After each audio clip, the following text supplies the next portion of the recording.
Aujourd'hui, je vous parle du schéma idéo-exigeant, ou encore appelé de critique excessive, qui fait partie du domaine de survigilance ou d'inhibition. Les patients qui ont ce schéma sont perfectionnistes et extrêmement motivés.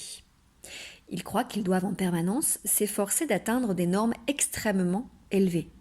Ces normes sont internalisées, c'est-à-dire qu'elles ne viennent pas d'une pression extérieure, tel un chef, un boss, mais bien d'une pression intérieure. Le sujet, c'est auto-administrer des normes et des exigences élevées.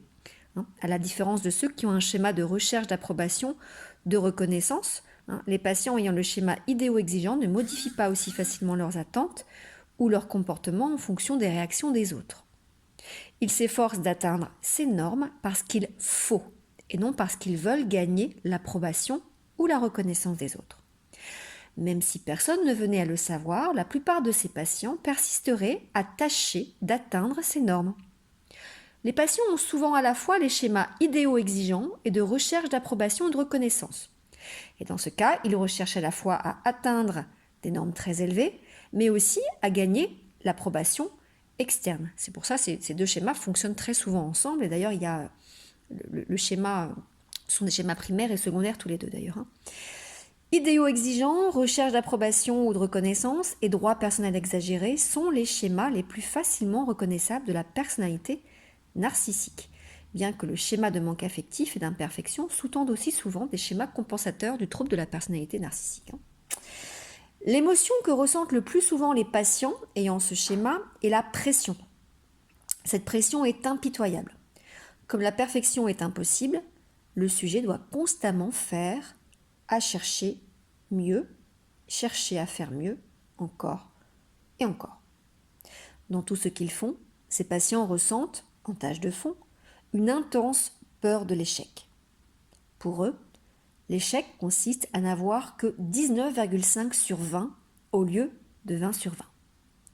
Ils ressentent également le besoin d'une critique excessive, aussi bien d'eux-mêmes que d'autrui. Ces patients ressentent aussi considérablement la pression du temps qui passe. Il y a tellement de choses à faire et si peu de temps pour les faire. Pour finir, ils sont épuisés. Vous comprendrez qu'ils sont des candidats idéaux au burn-out et à la souffrance au travail. Il est difficile d'avoir des idéaux exigeants et il est souvent difficile de vivre avec quelqu'un qui a de tels idéaux.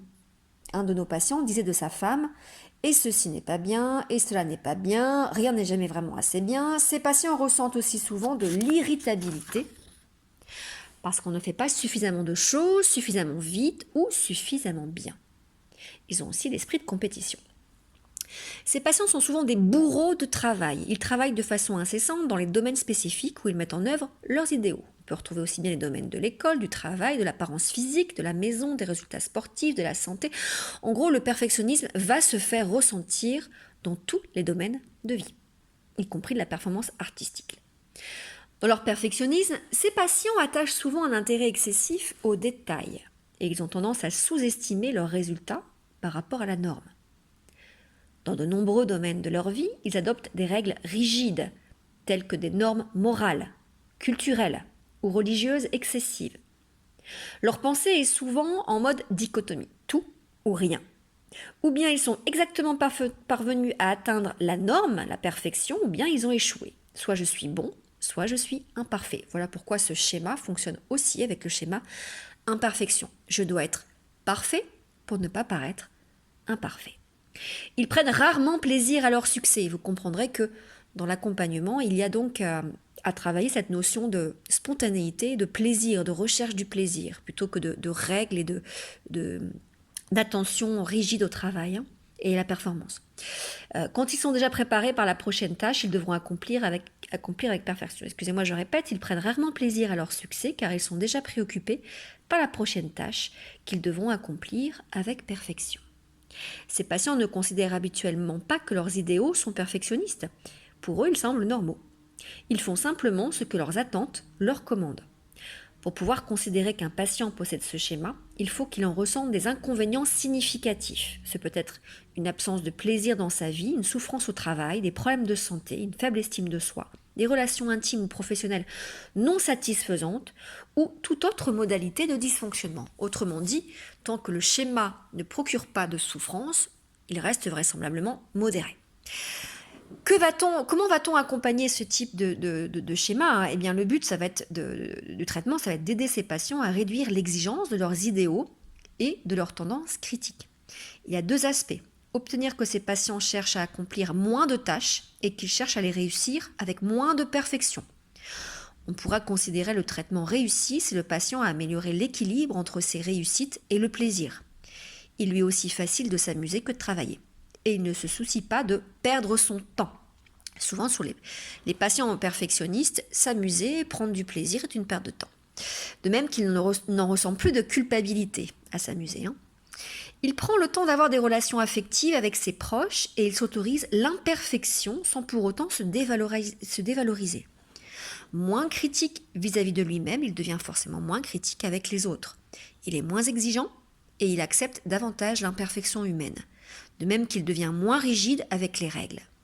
Il parvient à réaliser que ses idéaux exigeants lui coûtent davantage qu'ils ne lui apportent de bénéfices. En essayant d'améliorer très légèrement une situation, il en dégrade beaucoup d'autres. Effectivement, le problème spécifique, c'est que souvent ce schéma apporte ce qu'on appelle des bénéfices secondaires. Quand on cherche à bien faire les choses, on en tire de nombreux bénéfices. Beaucoup de patients ayant ce schéma rechignent à abandonner ce schéma, donc ce côté perfectionniste, parce que à leurs yeux, le bénéfice dépasse largement le coût. De plus, ils ont souvent peur, en étant amenés à ne plus viser de normes si élevées, d'être soit mal à l'aise, d'avoir honte, de se sentir coupable, et ils redoutent bien sûr soit leur autocritique, soit le jugement et la critique des autres.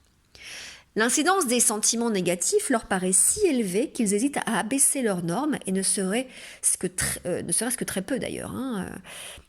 On peut les aider en avançant lentement et en évaluant très précisément les conséquences de l'abaissement des normes. Le travail des modes les aide à construire un côté sain qui soit capable de gérer au mieux le perfectionnisme au profit d'une vie mieux remplie, plus sereine et plus apaisée. C'était le schéma idéo-exigeant. À très bientôt.